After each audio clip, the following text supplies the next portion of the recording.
Palpitômetro semifinal da Copa do Brasil. Vasco e Atlético Mineiro. Para mim, o Atlético Mineiro vai confirmar o resultado 1-0. Vasco vence por 1-0, o jogo vai para os pênaltis e o Vasco vai para a final da Copa do Brasil. Empate, 2-2, Galo na final. Vasco 1, Atlético Mineiro 2. Galo passa contra a Vitória. Corinthians e Flamengo. Flamengo vai passar também, ganha o jogo 2-1. 1-1, Flamengo na final, uma final carioca, Vasco e Flamengo. Corinthians vai para decisão, vitória por 2-0. Corinthians 1, Flamengo também 1. Flamengo vai para a final. Jogo entre Vasco da Gama e Atlético Mineiro. O jogo acontece em São Januário. E temos aqui o raio-x dos dois times para a partida deste sábado. Confronto entre Vasco e Atlético. O Vascão da Gama, em 9 jogos, são 3 vitórias, 4 empates e 2 derrotas. Marcou 15, sofreu 13 gols. Agora o tal do Paiva, hein? Desde que ele foi colocado como treinador oficial. O Vasco não tá jogando nada, Kaká. Olha lá, olha a reguinha lá. 2 empates e 3 derrotas. Isso pegando o recorde de 5 jogos, né? O Vasco tá muito mal. Os times que ele eliminou da competição estão lá.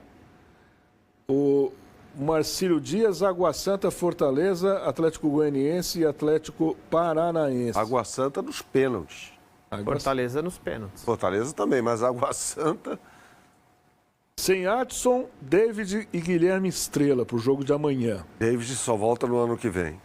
E vinha jogando. E era titular, né? O Payet jogou pelo lado esquerdo contra o São Paulo, porque o David não Tragédia, estava. E ainda quando saiu pistola. Saiu. O Galo, que arrancou um empate importante em Fortaleza, mesmo com 2 a menos do Fortaleza, mas o time do Galo era um time considerado reserva, né? Em 7 jogos são 4 vitórias, 2 empates e 1 derrota. Marcou 10, sofreu 4 gols. Os últimos jogos aqui, 2 vitórias, 2 empates, 1 derrota. Eliminou da competição o Sport, o CRB e o São Paulo. E tem muitos desfalques, muitos. Bernard, Cadu, Fausto Vera, Deverson, que já jogou pelo Cuiabá. E aí, 3 dúvidas. Guilherme Arana, Zaratio e Rubens. Suponhamos que esses 3 estejam aptos a jogar. O Galo sai ganhando para mim. O Zaratio é mais jogador do que o Bernard. Sim. E o Arana e o Rubens são os 2 laterais. O Arana, evidentemente, sendo o titular, né? O Arana, nas melhores condições, ele pode pleitear convocação na seleção, não? Titularidade. Nas melhores condições, o Arana é um grande lateral. Ofensivamente, principalmente, né? O cara que apoia bastante e tal. Ele até jogou na Europa, na Atalanta, né? Com um sistema de 3 zagueiros e não foi bem. Eu imaginava que ele ia arrebentar na Atalanta. Eu achei que ele ia arrebentar no Sevilha. No Sevilha, ele foi pro Sevilha antes até, né? Aí ele foi emprestado para a Atalanta, não jogou bem e tal. Num sistema com 3 zagueiros. Eu falei, pô, um sistema com 3 zagueiros, ainda mais da forma como joga a Atalanta, o Guilherme Arana vai deitar e rolar, né? Porque era um time que jogava muito com os laterais, né? Com os alas. À época, o Rateboer e o Gozens. Depois mudou e tal. Mas eu achei que o futebol do Arana ia explodir na Itália e não aconteceu. E combina com a carência de jogadores para posição, né? Quer dizer, ele é muito bem-vindo. A gente testou mais um nessa data FIFA, né? O Abner. Na última Copa ele se machucou, né? Ele não foi para... Ele sofreu uma lesão grave num jogo contra o Bragantino. Ele acabou não indo para a Copa, lamentavelmente, porque seria o titular do Brasil na Copa de 2022. Não, acho que não, né? Acho que seria. Acho que seria titular. O Tite até conversou com ele, né? Não seria o Alexandro, não? Não sei, mas convocado ele seria. Convocado ele seria, certamente. Agora, vocês querem ver o que aconteceu hoje pela manhã em São Januário? Roda imagens aí do treino aberto e o gramado tá castigadinho, hein? Tá. O gramado para amanhã, vou dizer um negócio para você, tá castigadaço. 10 mil pessoas aproximadamente, 10 mil torcedores estiveram presentes hoje em São Januário. Essa câmera podia abrir para a gente ver a torcida, né? Olha lá. Olha lá, isso foi hoje de manhã. Torcidas uniformizadas do Vasco em peso. Fizeram até um corredor na chegada dos jogadores e do próprio presidente Pedrinho no momento em que eles estavam indo aí para treinar.